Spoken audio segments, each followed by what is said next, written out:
So he says, what you need to do is you need to start studying the occult. And this is a priest telling me this. When you hear the word occult, what does that make you think of?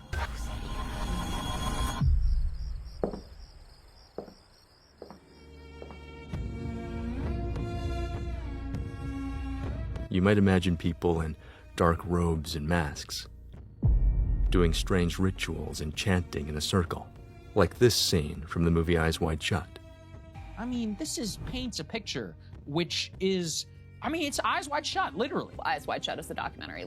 This is real life. I have this sense that there are very powerful secret societies operating today, and we don't really know or understand them. And for a lot of people, just hearing the word occult makes them instantly think of Satan. So it probably doesn't make you think of going to church. And yet, think of what happens at a Catholic Mass. There's a priest standing at an altar with wine and some small pieces of bread. And then he starts to reenact what Jesus did at the Last Supper, the night before he was crucified. Do this in memory of me. He takes the bread and says, "This is my body." He takes the wine and says, "This is the blood of my covenant." And from here he says a prayer, a kind of incantation that calls on the power of the Holy Spirit. It's an invisible force of the divine, and by the time he's done, the bread and the wine have now become the blood and flesh of Jesus Christ. Now here's where things get a little strange. In the Catholic and Orthodox Church, they're not just saying that the change is symbolic. They're saying that the change is real, literally. It's called the doctrine of transubstantiation. And what it means is that even though the bread and the wine look exactly the same as they did before, the substance of it is now totally different. It is now the real body and blood of Christ. Now, to anybody outside the church, this seems very occult, doesn't it? Because let's look at what the word occult means. It comes from the Latin word occultus, which means hidden or concealed. And specifically, it has to do with the things that are hidden from sight, the things we can't see. And so because the church says that this transformation is invisible, you can't see it or touch it or feel it happening, it is by definition an occult ritual. And yet most people don't think of it that way. Why? We like to imagine that there's a clear separation between religion on one hand and the occult on the other. But does that distinction really hold up? Dr. Richard Spence is a professor emeritus and historian of the occult and secret societies. And he points out that religions are really just approved forms of the occult. Because the basic idea in occultism is that the things we see and experience in the world are just one very small part of a much bigger reality. There's a whole world beyond us that's totally hidden. And so when you look at what most religious rituals are, they're really techniques that people have come up with to try to tap into this hidden world. And whether it's through prayer or meditation or trance states, what they're trying to do is access this higher plane so that they can then use it to influence what's happening here in our world. Now, if all of this sounds crazy to you, consider the fact that it's not just religious groups that are doing this. It's also some of the most powerful and influential people in the world. Take, for example, Bohemian Grove. It's a private campground in Monte Rio, California, that belongs to a gentleman's club known as the Bohemian Club. It's very exclusive, and its members have included wealthy and powerful people like Henry Kissinger, Ronald Reagan, and George Bush. Well, they've all been members of the exclusive all-male Bohemian Club in California. Now, what you're looking at is real footage of Bohemian Grove. This is a ritual that happens there once a year. It's called the cremation of care. Here, the members put on robes and meet at the bottom of a huge 40-foot owl made of stone. They stand by an altar, and then they take an effigy that's been shaped to look like a human being, and then they light it on fire. And as it burns, the night is filled with chanting and music. Now, to anybody watching this, it looks like a mock human sacrifice. The question is, why are they doing it? What's the purpose of the ritual? Because whatever you think about what's going on here, what they're doing is very clearly a ritual. Well, the official explanation is that they're just being silly and having fun. They say that this is how they kick off their 2-week camping retreat. The burning effigy is supposed to symbolize dull care. So when they burn it, it symbolizes this idea that they're now leaving all their worries behind. And that ties in with their motto, "Weaving spiders come not here," which means that they're not supposed to talk about business or politics or anything else that could spoil their fun. And yet we know that at least some serious talks do happen there. Like in September of 1942, when there was a planning meeting at the Grove to talk about what became the Manhattan Project. Reportedly, it included scientists like J. Robert Oppenheimer, military officials, and other important leaders. We also know that this is what led to the development of the atomic bomb. And so the questions have really only intensified over time, because why do they wear robes? Why is the burning effigy shaped like a human being? And why does it look like they're sacrificing it to a giant owl? Now, it's not just Bohemian Grove. Dr. Spence's work suggests that there's a pattern where we find many secret societies all throughout history, and a lot of them seem to be involved in the occult, like this group. This is Skull and Bones, also known as Order 322, or the Brotherhood of Death. It's a real student society at one of the most elite institutions in the world, Yale University.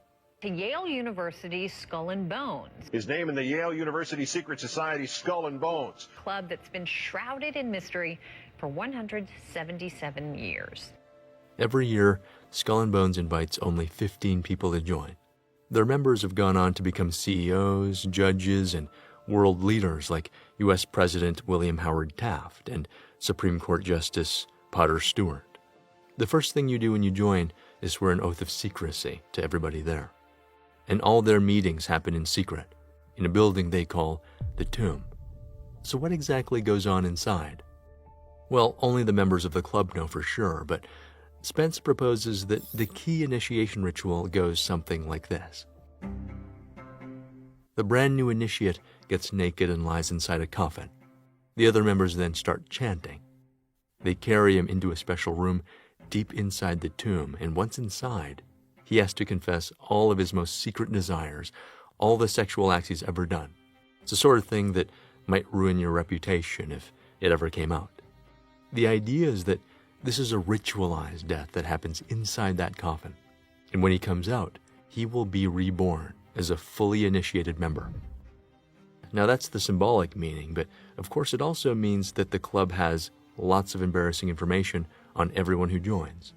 So if you ever decide to break the oath of secrecy, they can use that against you. All of this became a big question in 2004, when George W. Bush was running against John Kerry for the presidency. At the time, they were framed as two very different people. Bush was a Republican, and Kerry was a Democrat. Bush was folksy and relatable, and Kerry was presented as the more intellectual one. And yet, both of them were members of Skull and Bones, and they were both asked about it. You were both in Skull and Bones, the secret society. It's so secret we can't talk about it. What does that tell us? Not much, because it's a secret. The conspiracy theorists are going to go, Oh, sure they are. I don't know. I haven't seen the web. Number 322? The fact is, they swore an oath of secrecy. And so the big question was, who are they really loyal to? And what does it mean for democracy that the only two choices for president came down to two secret society members in the same club? It's a big club, and you ain't in it. Of course, Bush would go on to win that election.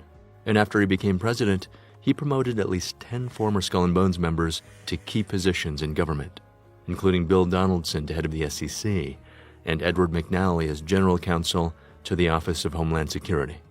And that's just what we know about. All of this has continued to fuel speculation even today because for most of us, it seems undeniable that the very word secrecy is repugnant in a free and open society, and we as a people are inherently and historically opposed to secret societies, to secret oaths, and to secret proceedings. And Spence's work suggests that this is all just the tip of the iceberg, because there are many, many secret societies. They still exist today. And so for me, this raises even more questions. Are we being ruled by an occult elite? Is that maybe why we find so many mysterious symbols on everything? And if it is, what do these symbols mean? That is what I want to explore with you today, because once you know what to look for, you'll find that our world is filled with occult symbols. They're all around us. The question isn't whether they're there. They are. The question is, why are they there? Let me show you what I mean.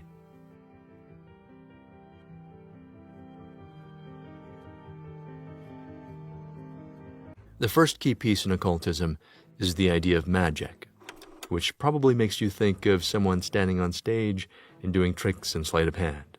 He'll usually start off by showing you something ordinary, mundane, but then he'll do something with it that seems impossible, or it seems to defy the laws of physics, and yet we know that it's just a trick.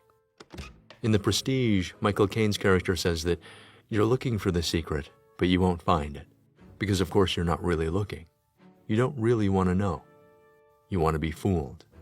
But Spence points out that the stage magician is actually doing something deeper than just trying to fool you. He's trying to mimic something.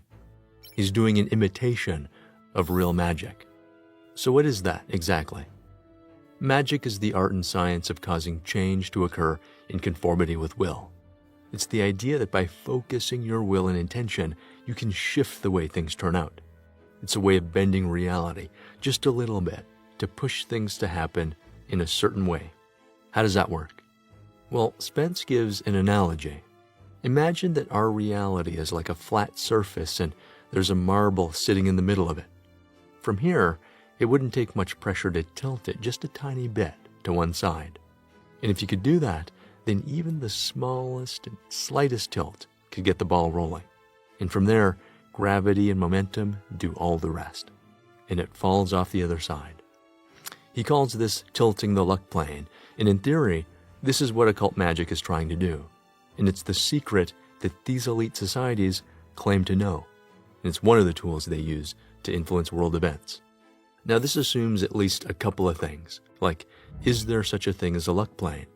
And if there is it possible for us to act on it? Well, Spence makes it clear that he doesn't know, and he's not sure if he believes it one way or the other. It's pretty hard to prove in any definitive way. And so a lot of people will dismiss all this because the very idea of a hidden occult reality just doesn't seem real. But then again, what is real? How do you define real? If we're talking about the things you can feel, what you can smell, what you can taste and see, then real is simply electrical signals interpreted by the brain. And we know that there are lots of examples where our ordinary senses break down. For example, if you zoom into any object and go all the way down to the level of atoms and electrons, the universe starts to get really strange. Scientists like Werner Heisenberg have tried to describe just how strange quantum mechanics is. The atoms or elementary particles themselves are not real, at least not in the way we usually think of it. They form a world of potentialities or possibilities rather than one of things or facts. And so it starts to look like at certain levels of reality, the ideas we have about what's physical or solid or real dissolves. And what we're left with are just possibilities, which to me sounds a lot like a luck plane. Now, I'm not saying that you have to believe any of this is true. The point is that there are lots of people who do believe it, and some of those people have a lot of influence. Some have even advised world leaders and politicians. So let's just imagine for a moment that you can do this, that it's possible to tap into this hidden world and tilt the luck plane just a tiny bit in your favor. How would you do that? Well, from an occult point of view, you do it through ritual. A ritual is a series of actions that are done in a specific way, in a specific order, to accomplish a certain result. And so there are lots of examples of rituals, like when you pray for someone to get better, or when you touch your heart and point to Jesus every time you make a three-pointer in a basketball game. And even when people talk about manifesting or using vision boards to attract something they want, these are all rituals. But there's two important things to note here. The first is that a ritual is a way of focusing your intent. That's how you're causing change to occur in conformity with will. And second, the most powerful rituals express meaning through symbols, often in a way that transforms the objects themselves. So now we're ready to look at what might be the most powerful symbolic ritual in the world, the creation of money. The dollar is king. We're going to keep it that way. What we're seeing is a slow erosion of confidence in dollar-based assets. Will now be part of what's called the Great Wealth Transfer. Money is, in a lot of ways, fundamental to the way our society works, and that's especially true of the US dollar because it's the world reserve currency. At least it still is at the time of this video. And we don't usually think of it as a ritual, and yet, when you look at the dollar bill, it has all these mysterious symbols on it, Latin words and phrases that look like incantations. And as you can imagine, this has fueled lots of speculation and all kinds of wild theories about what they might mean, especially this symbol. It's known as the Eye of Providence, or the all-seeing eye. It's a symbol we find in a lot of Christian art. We see it on buildings and universities, and it's also an important symbol in Freemasonry, a not-so-secret society that's included people like George Washington, Benjamin Franklin, and John Hancock. It's one of the oldest fraternal groups we know about. And of the 45 men who've served as President of the United States, at least 14 of them were known to be Freemasons. Now, there's a lot of debate about how involved the Freemasons were in creating the US dollar bill, but most at least agree on what the Eye of Providence means. It symbolizes the idea that there's a divine power that's always watching, who oversees everything we do. And so it's meant to be a sign of God's watchful protection over humanity. Just above the eye, we find the words Annuit Coeptis, which means God has favored our undertakings. And in the center of the bill are the words, In God we trust. So when you take them together, all of these elements symbolically tie the dollar to God and the divine. But why? Why take something like money, which most people think of as material and transactional, and then put all these divine symbols about God on it? What does money have to do with God? Well, if we look at what the dollar really is, it starts to become clear why these two things were brought together. Think about what gives the dollar its value. It's not gold or silver or any commodity. The dollar is backed by nothing more than the full faith and credit of the United States, which means it's not backed by anything physical. When Nixon took America off the gold standard in the early 1970s, I am determined that the American dollar must never again be a hostage in the hands of international speculators. The dollar was no longer a claim on gold. Instead, it became what we now call a fiat currency. Fiat is Latin, meaning let it be done. What this means is that the dollar today has no intrinsic value. The value it does have comes only from the fact that we all agree and believe that it does. Now here's where the pyramid and the eye and the references to God start to make sense. Because by putting these symbols on the bill, what they're doing is shifting the source of power and authority away from people and away from human institutions and moving it towards this idea of a higher moral order that's watching everything we do. God holds everyone accountable. And so, In God We Trust becomes a promise that the bill you're holding isn't just a piece of paper. And when you bring it to a store or a bank or a merchant, you can trust that they'll accept these dollars to trade for real things that do have value.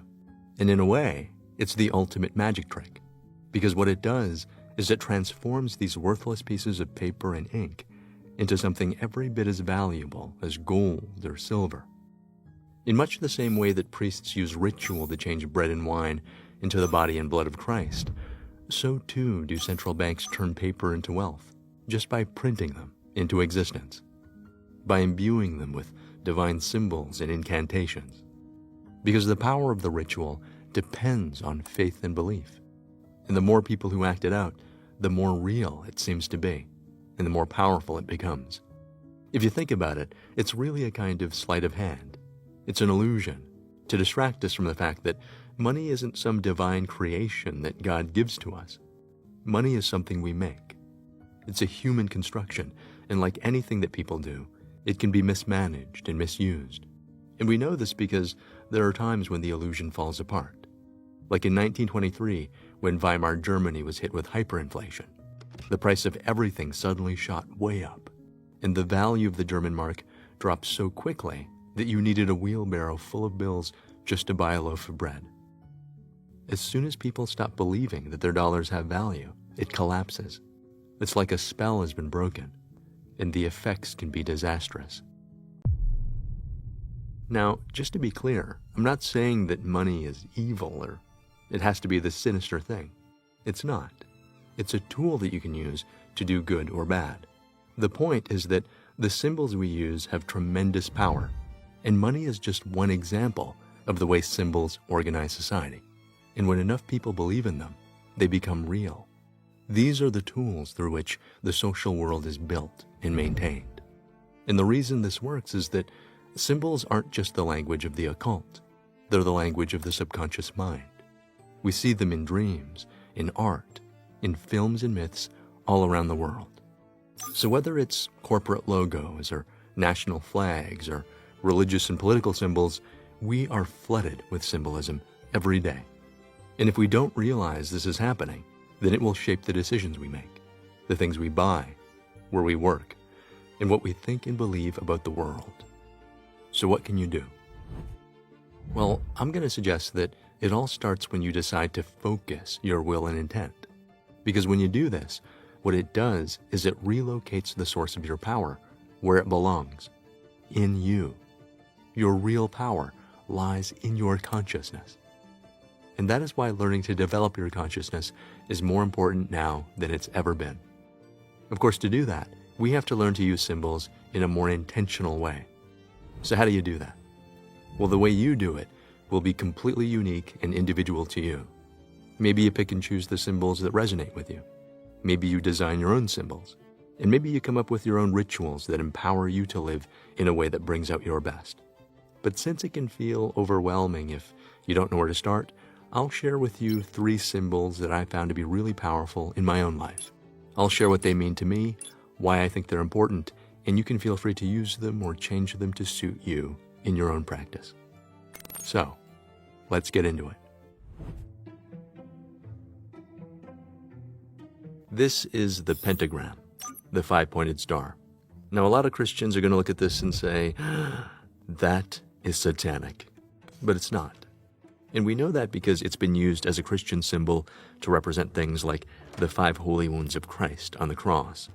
And there are even Christian churches that have pentagrams in their window. And we also know that the pentagram predates Christianity by thousands of years. We see them in ancient Sumeria as far back as 3,500 BCE, and in ancient Egypt and Greece. And so it's one of the oldest symbols we know about. But it's also thought to be very magical for a few reasons. Traditionally, the 5 points of the star are often related to the classical elements. So we have the material elements of earth, water, air, and fire, and at the top we have the 5th element, spirit. It's where we find our consciousness, the mind and the soul. What it shows is the idea of spirit being lifted up over matter. And so all of the material elements are being used to serve and promote the spirit. But when you flip everything upside down, now we find spirit at the very bottom. And in this situation, the soul is being used to serve the material elements. And so it's an inversion of the natural order. Why might that be bad? Well, because ideally, we use money and time and resources to help empower people to live better and healthier lives. But if you're using people to extract more and more things, then now we're elevating the material over the spirit. And if we build a world where this inversion becomes the focus of how we live and how we organize society, then what happens is the spirit becomes more and more enslaved by matter.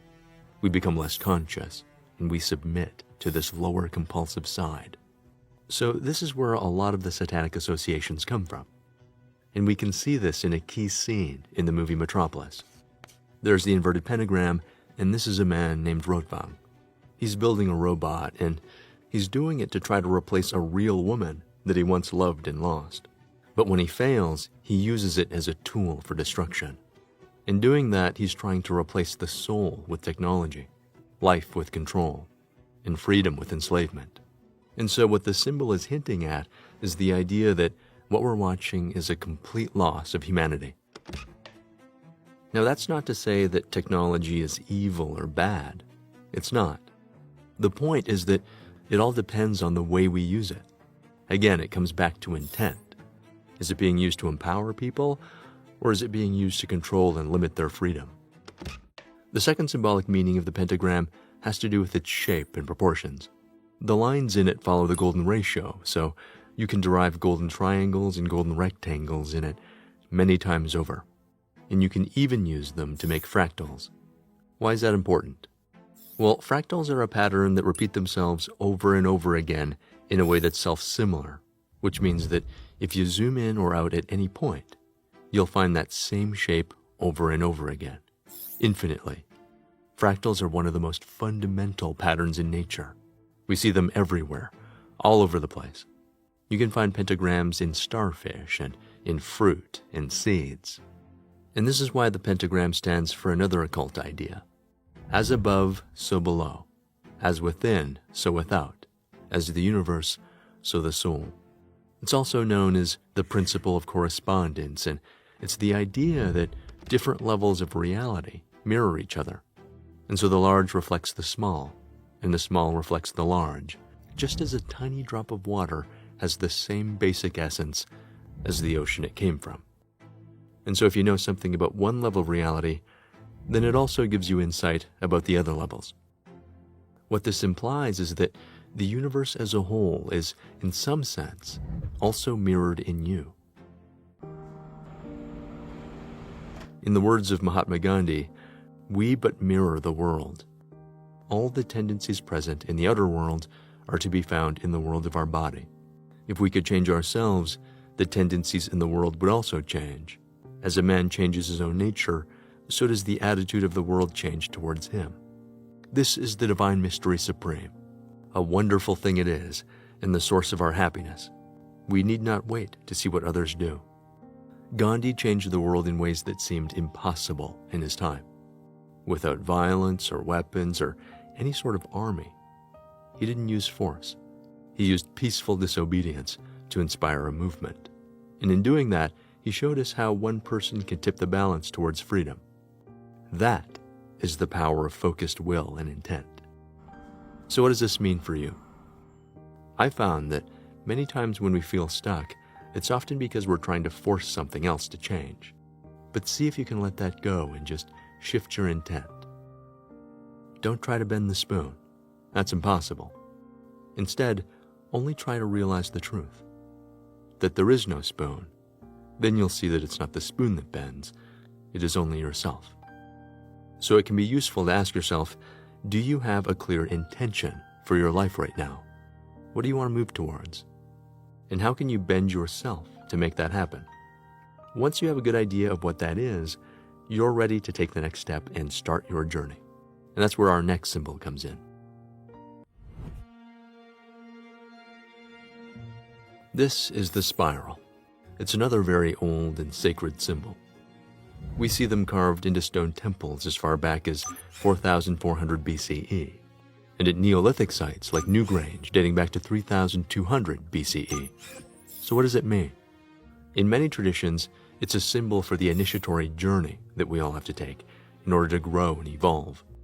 It's the path to spiritual awakening. But why a spiral? Well, if we think about how most people imagine that life's supposed to go, they tend to think that we're all meant to move towards our goals in a straight line, in a kind of upward progress that only ever goes up. But it almost never works that way. The psychologist Carl Jung pointed out that there is no linear evolution. There is only a circumambulation of the self. What does that mean?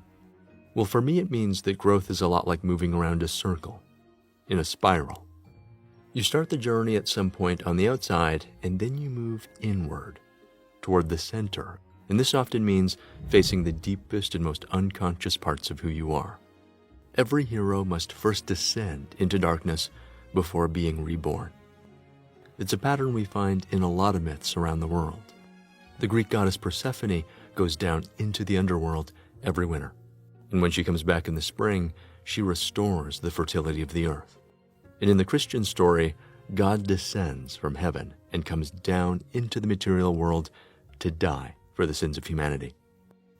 What this implies is that every journey involves some pain and sacrifice.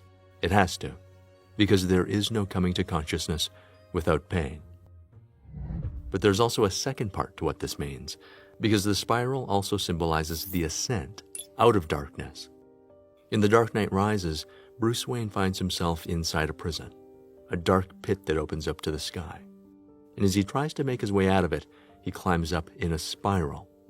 And as he does that, he has to battle his own self-doubt, inner demons that he thought he'd already beaten and left behind a long time ago. But now he sees them again from a higher point of view. Why do we fall, Bruce? So we can learn to pick ourselves up again. This is how you move towards your future self. When you look back at your life, you see patterns and themes that seem to keep coming up again and again. This is you circling yourself as you move through time. You come back to the things you thought you knew, and each time you do that, you find deeper truths in it. You become more conscious, you integrate your lessons, and you expand the boundaries of who you thought you were supposed to be. Jung called this individuation. It's a lifelong process of bringing together all the different parts of who you are. It's a return to wholeness, and in a way, it's like finding your way back home. Because the end of all our exploring will be to arrive where we started and know the place for the first time. So for me, the spiral is a symbol for this winding path that we all go on. And like any path, there will be times when you feel stuck or seem to lose your way. How do you find your way back again? That is where the next symbol comes in. This is the Ouroboros, the symbol of the snake eating its own tail. We see it in ancient Egypt from the 14th century BCE, and in Rome, ancient Greece, and we also find it in alchemical pictures like this one. So what does it mean? Carl Jung wrote that the Ouroboros has been said to have a meaning of infinity or wholeness, but it's also a dramatic symbol for the integration and assimilation of the opposite, i.e., the shadow. This feedback process is at the same time a symbol of immortality, since it is said of the Ouroboros that he slays himself and brings himself to life, fertilizes himself, and gives birth to himself. He symbolizes the one who proceeds from the clash of opposites. And so traditionally, it represents the endless cycles of life and death and rebirth, each one flowing into the next. And because we're all subject to these cycles, it hints at the idea that there's an underlying unity that connects everything in nature. Even the things that might seem very different on the surface are really just different aspects of the same thing. For me, this is exactly what I feel when I have a synchronicity, when a meaningful coincidence shows up in my life and somehow it happens to connect with exactly what I'm going through in that moment. And you can experience this too. Maybe you have a dream about someone from your past, someone you've long forgotten about, and the next day you find them in a crowd. Maybe you pick up a random book and it falls open to show you exactly the piece of information you need in that moment. These things aren't connected by cause and effect. They're connected through meaning, through symbols. And what makes them so powerful is that they inspire in us a sense of awe and wonder. They give us a glimpse of the divine and the hidden unity in everything around us. And when you see it, it feels like an unmistakable sign, a reminder that you're exactly where you're supposed to be. Because when you're on the right path, the universe winks and nods at you from time to time, just to let you know. And once you start noticing these little cosmic cairns, once you begin to understand that you're on a path at all, you begin to see them everywhere. For me, this is a kind of real magic that we can all share and tap into, just by taking the time to slow down and notice them. Because real magic resides inside of you. It's not in the smoke and mirrors of a stage, or the images on the news or social media. It's not even in the elite rituals of any shadowy group. It's in your will and intent. And this is the fundamental insight found in almost every esoteric tradition. This is the big secret. You can access it anytime you want. The truth is that change happens the moment you decide. There are infinite versions of you, each living a life shaped by a different choice. The question is, which one will you tune into? One decision, one gentle pivot, and the entire path unfolds differently. Don't underestimate how powerful one moment of clarity can be. The universe responds the second you align. So if you're wondering what to do, just listen. The version of you who already chose is calling you home. These are just some of the symbols that I've found to be really powerful in my life, but there's also another set of symbols that you can find in some of the most popular movies ever made, like The Shawshank Redemption, The Truman Show, and The Matrix. There is a hidden pattern that connects all of them. It goes back to a very old philosophy that serves as a kind of symbolic map to begin to live in a much more powerful way. If you haven't seen it yet, you can watch it now by clicking on the video on the right side of the screen. As always, thanks so much for watching, take care, and I'll see you in the next one.